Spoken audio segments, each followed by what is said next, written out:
Hello dear student, मैं आपका educator आदर्श मिश्रा और हम आज आपको पढ़ाएंगे एंजियोस्पर्म रिप्रोडक्टिव ऑर्गन। एंजियोस्पर्म में कौन सा रिप्रोडक्टिव ऑर्गन है और उसे हम क्या कहते हैं और वो ऑर्गन कैसे हेल्प करता है रिप्रोडक्शन में। तो सबसे पहले एंजियोस्पर्म क्या होता है इसके बारे में हम बताएंगे। इसके बाद एंजियोस्पर्म में कौन रिप्रोडक्टिव ऑर्गन है उसे क्या कहते हैं और जो वो ऑर्गन है वो हेल्प कैसे करते हैं रिप्रोडक्शन में, वो हम बताएंगे। तो वन बाय वन हम सबको डील करेंगे। सबसे पहले चलेंगे एंजियोस्पर्म। What is angiosperm? तो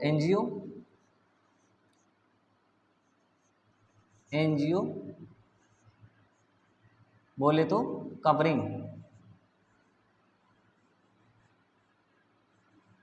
ऑफ ओवरी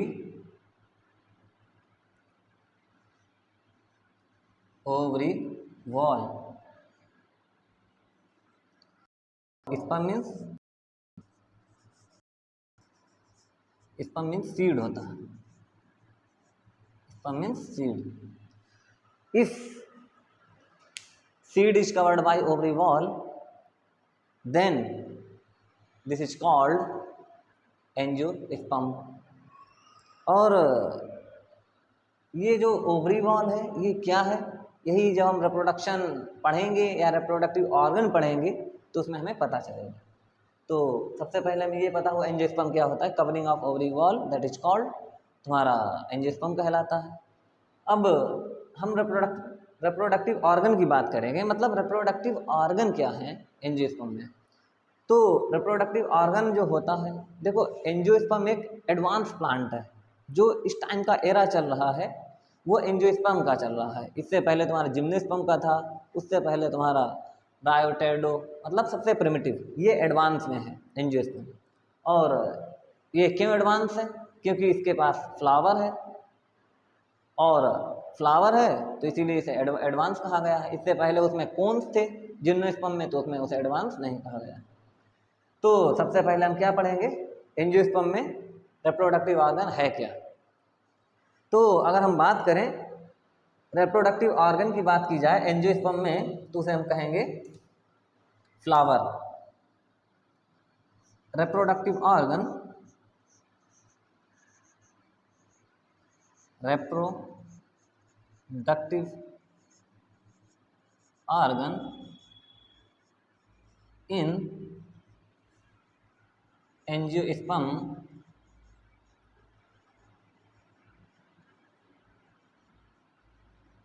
called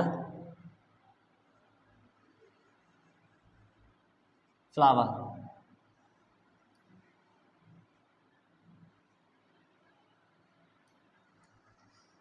तो जो एंजियोस्पर्म में रिप्रोडक्टिव ऑर्गन होता है उसे हम क्या कहते हैं, उसे कहते हैं फ्लावर। अब फ्लावर क्या है, ये कहाँ से इसकी ओरिजिन हुई है, कैसे ओरिजिनेटेड हुआ है, ये हम बताएंगे। फ्लावर एक मॉडिफाइड वर्जन है प्लांट की स्टेम का, और यही स्टेम मॉडिफाई हो गया है तुम्हारे फ्लावर में। जैसे जिम्नोस्पर्म में पहले कोन्स हुआ करते थे, वो कोन्स का स्ट्रक्चर ऐसे होता था, ऐसे। ये तुम्हारे एंजियोस्पर्म में पहले कोन्स हुआ करते थे, बट इसी में इवोल्यूशन के दौरान ये तुम्हारे फ्लावर में बदल गए। जब एंजियोस्पर्म को अगर डिटेल से पढ़ो तो उसमें एक प्रोग्रेसिव थ्योरी देते हैं साइंटिस्ट लोग, कुछ लोग कुछ रेट्रोडक्टिव थ्योरी भी देते हैं। रेट्रोडक्टिव मीन्स जो ऐसे प्लांट में मॉडिफिकेशन जो उनमें रिडक्शन के द्वारा हुआ है। तो इसमें जो कोन्स हैं इनमें यही फ्लावर में कन्वर्ट हो गए। इनकी जब थ्योरी पढ़ो तो उसमें पता चलता है। अब फ्लावर मॉडिफाइड वर्जन है किसका, तुम्हारा स्टेम का और लीफ का भी। अब क्या है फ्लावर, इसके बारे में हम पढ़ेंगे। इसमें ये रिप्रोडक्टिव ऑर्गन कैसे है ये भी हम बताएंगे। तो सबसे पहले हम डील करते हैं फ्लावर को।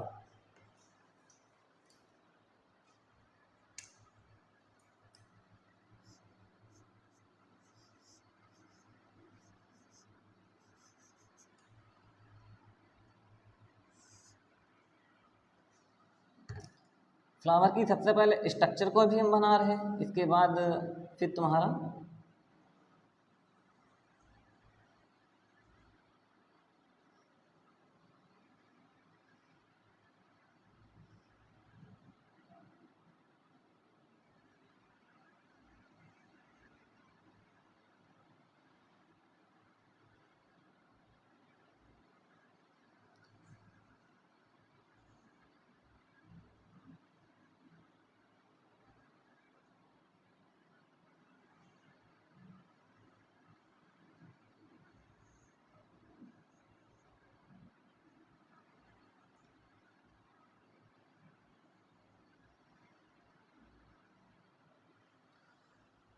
ये अगर हम बात करें तो ये तुम्हारा होता है स्टिग्मा। स्टिग्मा ये तुम्हारे होंगे स्टेमेन, स्टैमेन, और ये तुम्हारे होंगे पेटल्स, यानी कोरोला भी नहीं कहते हैं, पेटल्स भी कहते हैं। और ये तुम्हारा होगा ओवरी, और तुम्हारे यहीं पे तुम्हारे लीफ लाइक जो होंगे सेपल्स होंगे।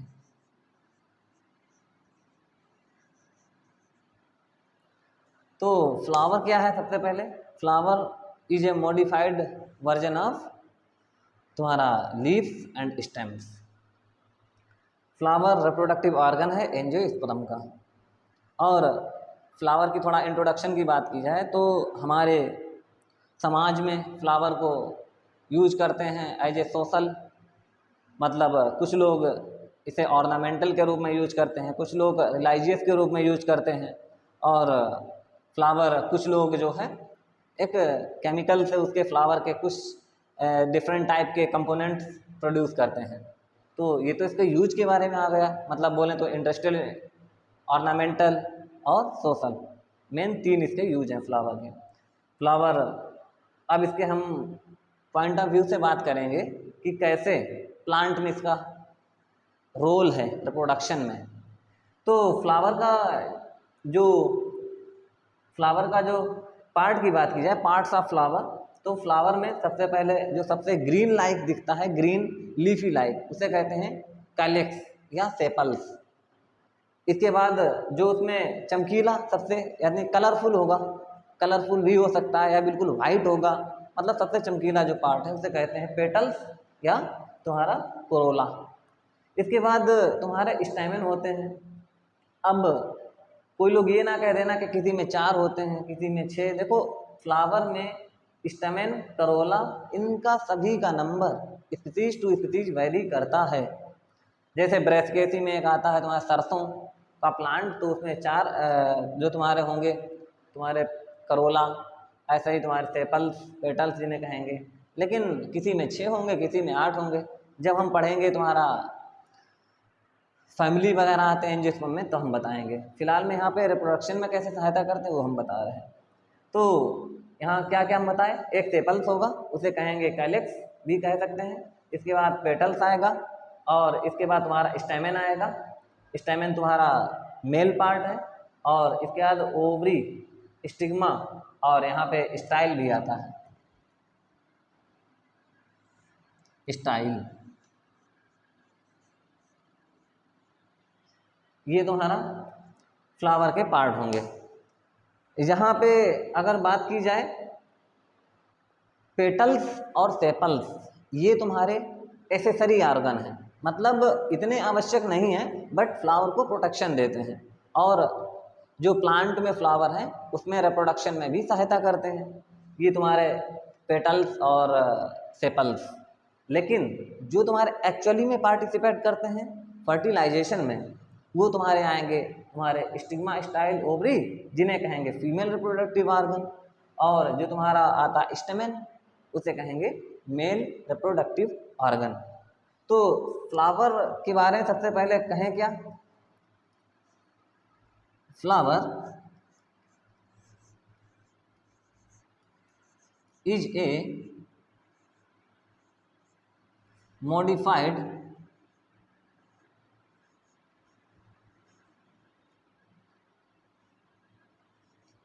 Part of leaf and stem. Flower क्या है? फ्लावर एक मॉडिफाइड पार्ट है, किसका? लीफ और स्टेम का। और इसके अगर स्ट्रक्चर की बात की जाए तो किसी में स्मॉल भी फ्लावर होगा, किसी में लार्ज भी होगा। तो स्ट्रक्चर जो तुम्हारा वेरी करता है स्पीसीज टू स्पीसीज या genus to genus, species vary करता है फ्लावर का स्ट्रक्चर। अब अगर हम बात करें कि पार्ट ऑफ फ्लावर की, पार्ट ऑफ फ्लावर की अगर बात की जाए, पार्ट ऑफ फ्लावर, तो पार्ट ऑफ फ्लावर की बात की दो भाग में इसको हम डिवाइड कर सकते हैं। एक एसेसरी,